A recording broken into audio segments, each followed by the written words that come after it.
It rolls.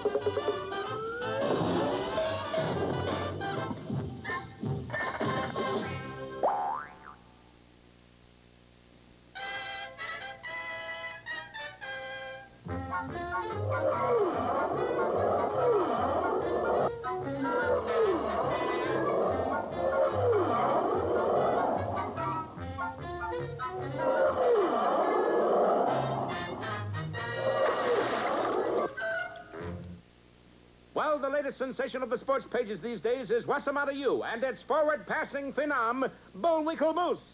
Look, Natasha, 200 to 1. Some score, darling. Scored nothing. Those are the betting odds on Wossamotta U. Boris, why you're smiling that sneaky little smile? I know Moose can throw passes. I wonder if he could throw a whole game. Meanwhile, it wasn't all cleats and shoulder pads for our heroes. Eager to make good grades, they really had to burn the midnight oil. How come we're burning the midnight oil, Rock? They turn off the electricity at 10 o'clock. Oh, knit one pearl two, knit two pearl one, knit one pearl two. What are you doing, Bullwinkle? Studying for a test. In what? My toughest class, advanced crocheting. Knit one, knit two, pearl one, pearl two. Yeah, but why so fast? I'm cramming. Not that life at Wossamotta U was all work and no play. There were lots of typical collegiate good fellowship and hijinks. Howdy, fellers. How about seeing how many of us can file into a phone booth? I don't think we've met, old boy. I know, but how about some typical collegiate good fellowship and hijinks?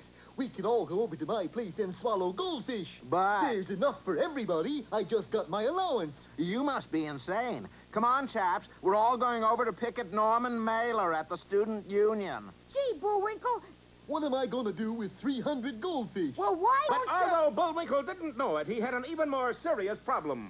Well, Natasha, it's great to be back on the campus. Back. Boris, you went to college? Penn State? No, State Penn.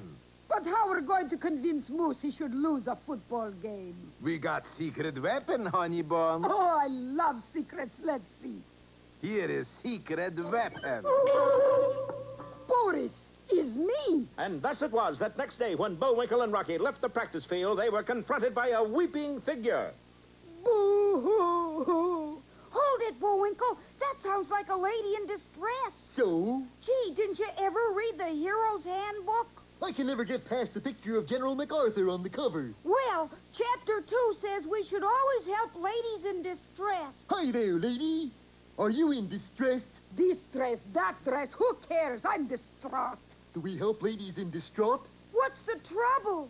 It's about next Saturday's game. With Hard Knocks College. Don't worry, we'll mobilize them.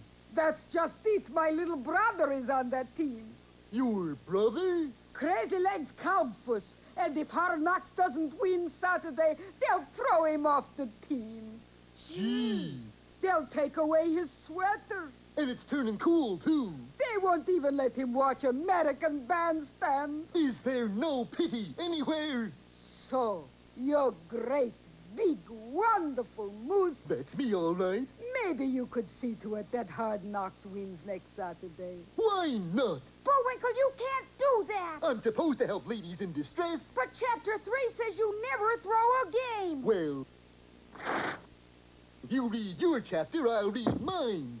What was that you called me, Missy? A great, big, wonderful schnook.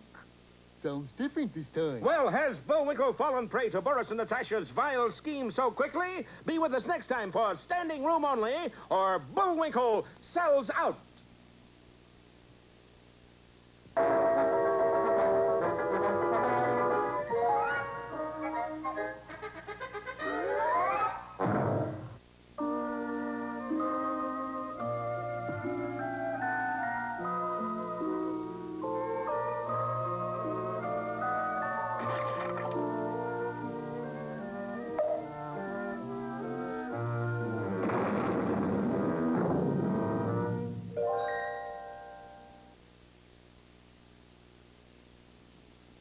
Once upon a time, in a castle high on a hill, lived a rather peculiar king and his beautiful but unmarried daughter.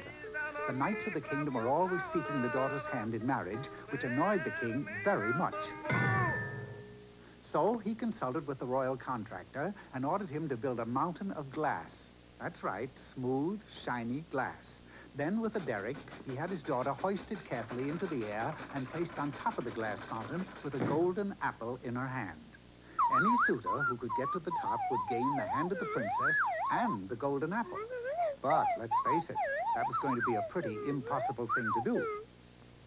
But our story is about an enchanted frog, remember? This frog's name was Filbert, and he lived with his mother and brother, Frank, in the forest. Every evening, all the animals would come to hear the frogs sing their song. There's a little little frog in all of us, in all of us, in all of us. There's a little little frog in all of us, no matter who you be. My, they were a very happy family, until one day when Filbert started to grow. He grew, and he grew, and he grew, until he was the world's only 5'8" frog.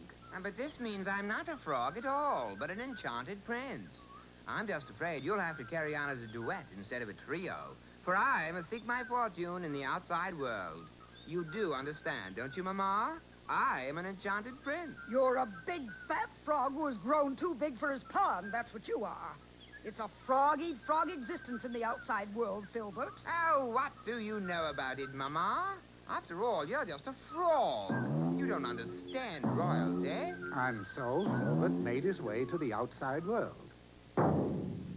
Pardon me. Oh, my goodness. A 5'8" frog. But I'm not a frog. I'm an enchanted prince. Just because I'm green all over and...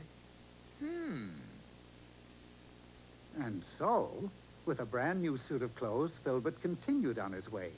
All this time, the princess had been sitting patiently at the top of a mountain of glass.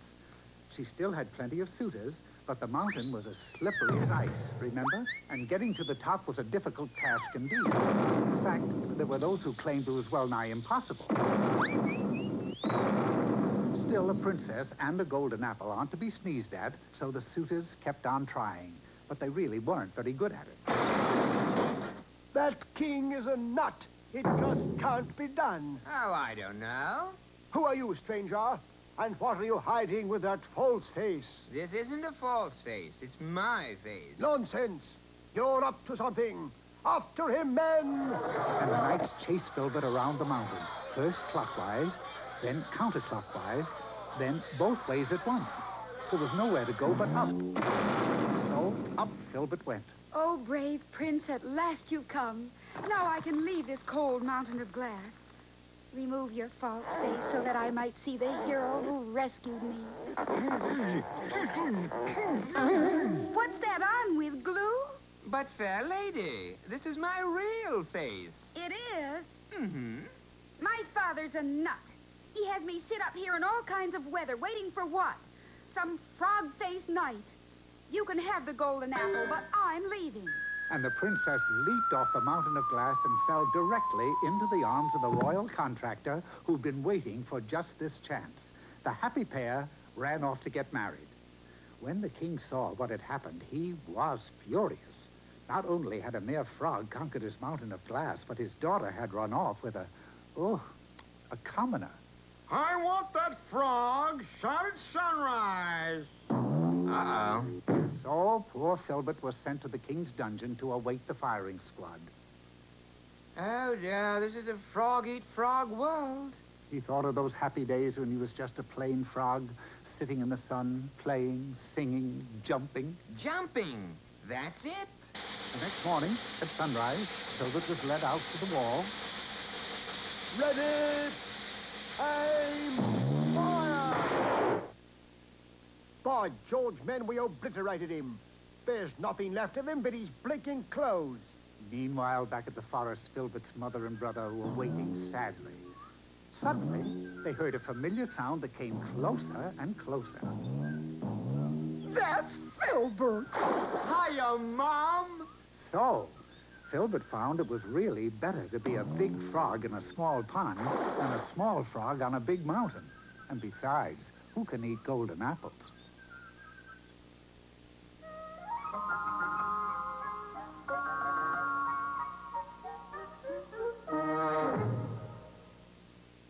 Traveling with a cargo of dreaded outlaws, the rebel hunter is down. Its prisoners escape. There's only one hope, the Legomaniac. Dude! Space police, mobilize! Enterprise, Planetary Patrol, rock and roll! Ugly space dudes, there's no escape from most righteous justice. Today there is peace, but only the Lego Maniac knows what the stars hold for tomorrow. Most cosmic. The Lego Systems Space Police Collection. Each sold separately, only from Lego.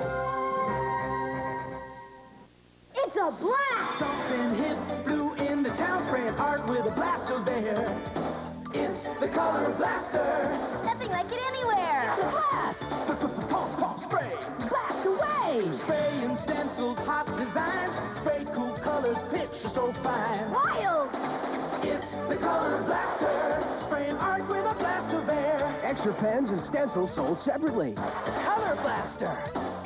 Yo, it's a blast.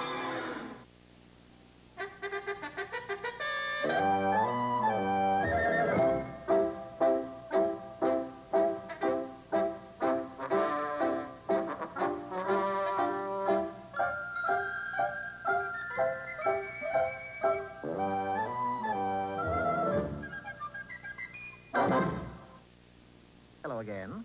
Peabody here. Shall I set the Wayback Machine, Mr. Peabody? Please do, Sherman, for the year 1807. And the place? New York Harbor and the banks of the Hudson River, where we'll meet Robert Fulton. In the flash of an eye, Sherman and I were transported to the end of a long pier. In front of us was Fulton's so-called Folly, the steamboat Claremont. Oddly enough, she wore a for sale sign.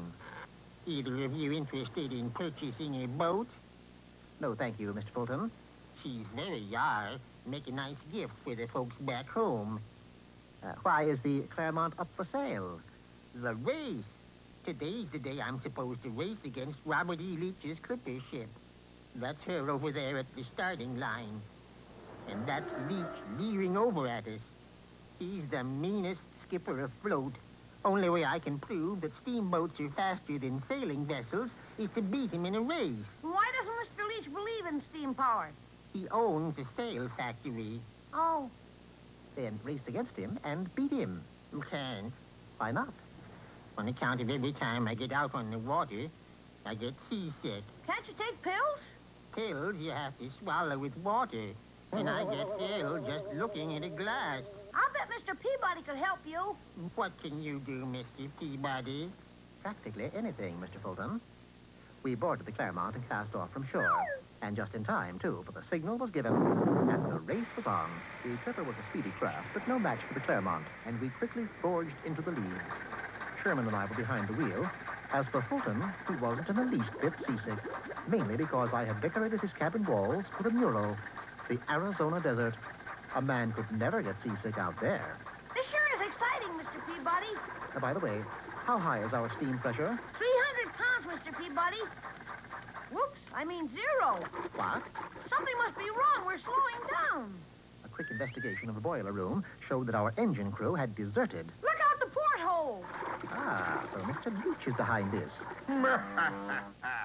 That Claremont is moving so slow, you'd think it was a hotel. Shall we give him the secret weapon, Captain? Not yet. We may need it later. How much pressure is there now, Sherman? 200 pounds and she's climbing fast. Excellent.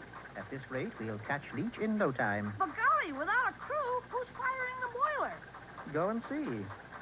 Sherman was amazed to find Robert Fulton busily shoveling coal. You see, I had painted the engine room to look like the North Pole and told him he'd freeze if he didn't keep the fire going. It wasn't long before we were narrowing the gap between ourselves and the clipper.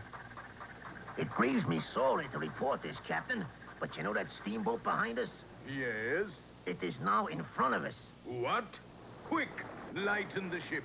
Throw all the excess baggage overboard. We tossed everything over the side, Captain, but we're still not making any headway. Then the ship must be made lighter. How much do you weigh, Fortescue? 185, Captain. Well, give my regards to Broadway.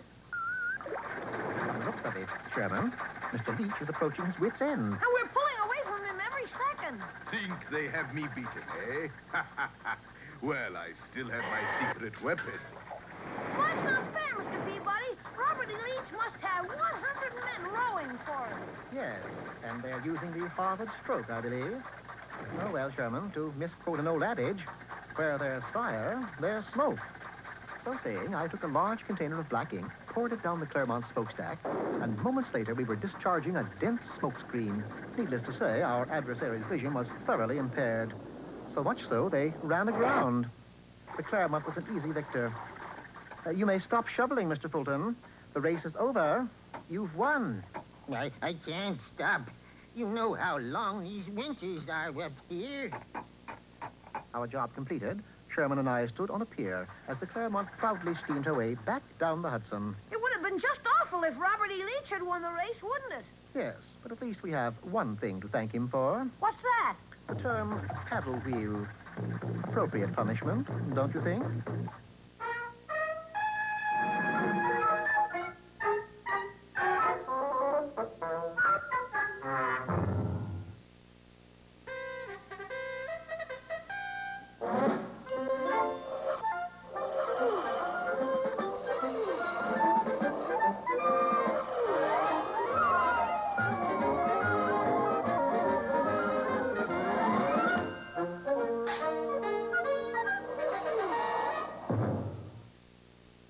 Well, the Wossamotta U football team continues to roll like a juggernaut over its opponents, sparked by the flashy passing combination of Rocky Squirrel and Bullwinkle Moose.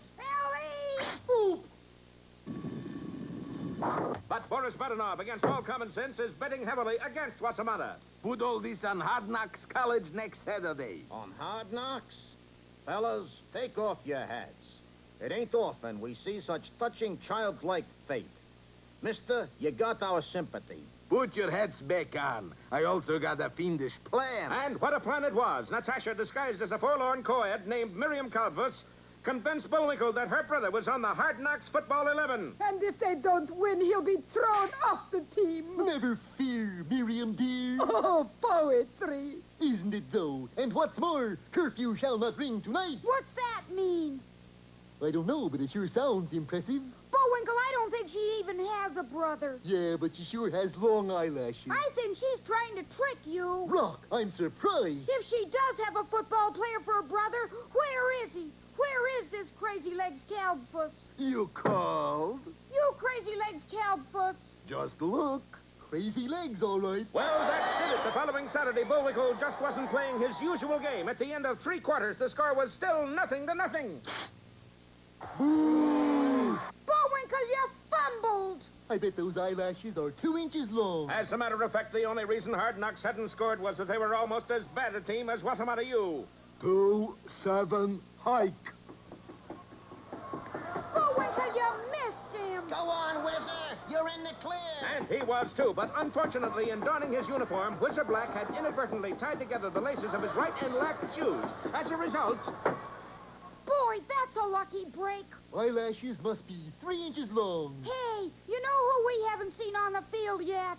Among others, Prince Suvarnabhuma. No, Crazy Legs Calbfuss. Probably saving him for the last quarter. This is the last quarter. Maybe they're 4 inches long. What are? Miriam's eyelashes. See? Where? There in the end zone behind us. Sure enough, Miriam Calbfuss, Or as we know her, Natasha Fatah. was in the stands cheering for Hard Knocks. Kill the moose. And look who's beside her. Crazy Legs. It was a trick. Signal. 1, 2, 3, hop. Oh, what a dirty guy. I'll get you, Crazy Legs. Bullwinkle, no. You're running the wrong way. Nobody can make a monkey's uncle out of Bullwinkle J. Oh, boy. You know, Booby, I don't like the look in his eye. I told you Moose had no sense of humor. Quick as a flash, Burris slipped out of his seat and disappeared into the crowd. Where'd he go? Bullwinkle, look out. Yes, by now, the mighty Moose stood at the 1-foot line, just 12 inches away from scoring the winning goal for his opponents. The Hard Knocks players struggled closer. Gee, these football fields are long. Boris was still ducking through the crowd, and where? Clear at the other end of the field, the Hard Knocks players leaped on Bullwinkle to drive him over the goal. And at that moment, the referee raised his gun to signal the end of the game. Boy, we've had everything in this episode but the kitchen sink. What do you think this is? Well, is Wossamotta U doomed to its first defeat? We'll find out in our next excitement-riddled episode. Bullwinkle scores again, or Fool's Goal.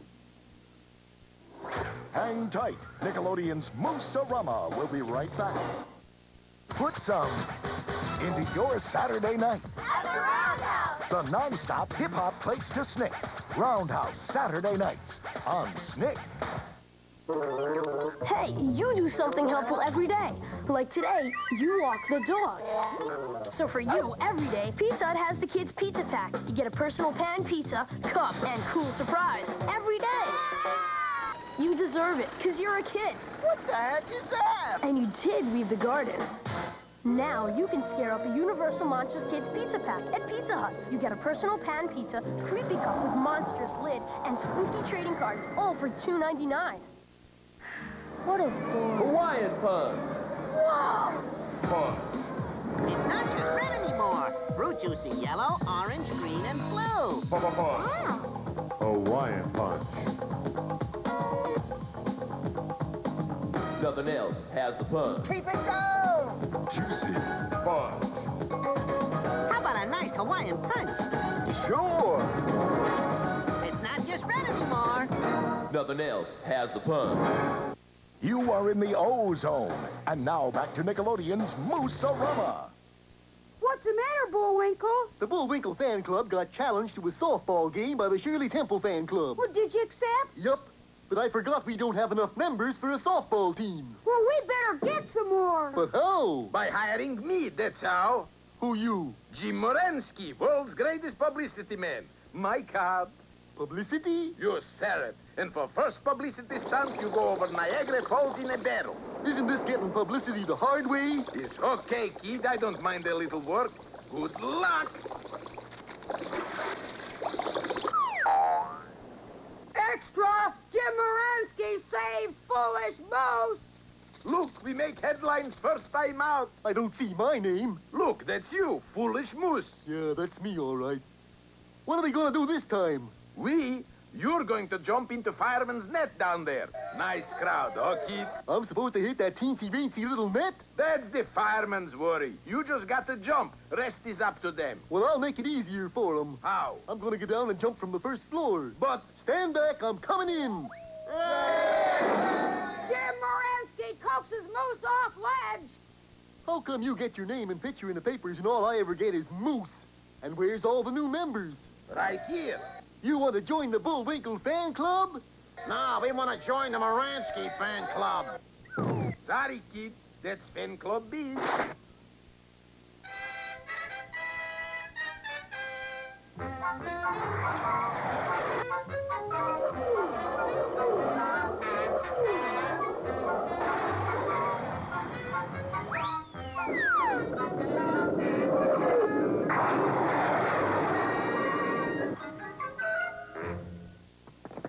Well, in our last episode, Bullwinkle was just about to make football history at Wossamotta U. He's heading for the wrong goal. Right, for in the stands, Bullwinkle had spotted Crazy Legs Cobfuss. Doggone Crazy Legs. Here I've been taking it easy so he wouldn't get thrown off the team. Now I find out he's not even on it. Here he goes. And Bullwinkle stopped just 1 foot short of the wrong goal line with a horde of tacklers coming after him. But just then... Bye-bye, bird brain. Yes, Boris popped into sight, clear at the other end of the stadium. Oh, Baz Faz. Things had happened fast and furious. I'm fast and he's furious. So angry was Bullwinkle that he looked around for something to throw at the fleeting Boris. There was only one thing handy, the football. He hurled it just as he was hit by a cloud of tacklers. The ball zoomed over the heads of the astonished players. It was clearly headed right out of the stadium. But just as it reached the end zone, a furry streak intercepted it. It's a touchdown! We win! Yay! Ow! Is that the end, Bodie? It's not my elbow, honey bun. Let that be a lesson to you, Bullwinkle. Always play your best game no matter what the provocation. Yeah, what the provocation, I always say. As a result of Bullwinkle's performance, Wossamotta became the top-ranked team in the country. Their new stadium was packed every weekend with thousands of fans. Wossamotta was making money hand over fist, over hand. Gentlemen, Bullwinkle Moose is the greatest football attraction since Blue Grain. Isn't that Red Grange, Chancellor? Let's not be controversial, Huckabee. Wossamotta is in the black for the first time in history. At last we can afford to get some new teaching equipment. Yes, my world map is so old it still shows the Earth is flat. But nobody believes that. Our current event books say that McKinley is still president. And lots of people believe that. You mean he isn't? But now we can afford better teaching tools. Gentlemen, you must be mad. No new equipment? Of course. New athletic equipment. We can't afford to offend Coach Canute. And so, in rapid succession, Wossamotta built an indoor baseball diamond, a 97-room home for Coach Canute, and a pink marble field house shaped like the Taj Mahal. It's lovely by moonlight. How about another test tube for the physics lab? We gotta draw the line somewhere. Besides, it's time to meet the latest addition to our faculty, the world's greatest mathematical genius, Dr. Isosceles Digit. Dr. Digit, are you here to start a new math department? Are you kidding, Jack? I'm here to figure out new football plays. And meanwhile, what are those two heels without soles, Boris and Natasha? Yes, what of us, darling? Natasha, there's only one way to fix the game and beat that idiot Moose. And that is? We got to get our own football team. And within a few days, Boris had assembled the meanest, toughest gang of rascals and rogues in the state, the Mud City Manglers. Look at them, Natasha. Must I, darling? I just had lunch. And wait till you meet the coach. Darling, who could be mean and cruel enough to coach this mob of killers? Who else? You don't mean. All right, team, a little pepper. Last man out of the huddle is the first man dead. Boris, his fearless leader. Yeah, he's doing a guest shot in this sequence. A guest shot? There goes a guest now. Well, what a team this is for our heroes to face. Be sure to see our next episode, Rogues Gallery, or Hold That Lineup.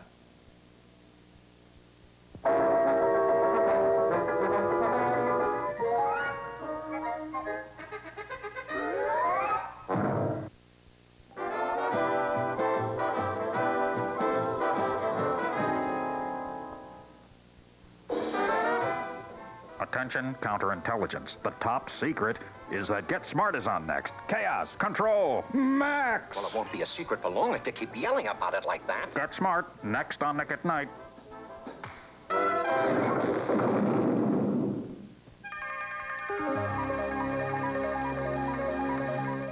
This Mega Nicktoon Monday, we're giving you a 5-hour-long mega jolt of Nick's most fearless bunch of babies. It's Rugrats on Mega Nicktoon Monday, this Monday on Nick.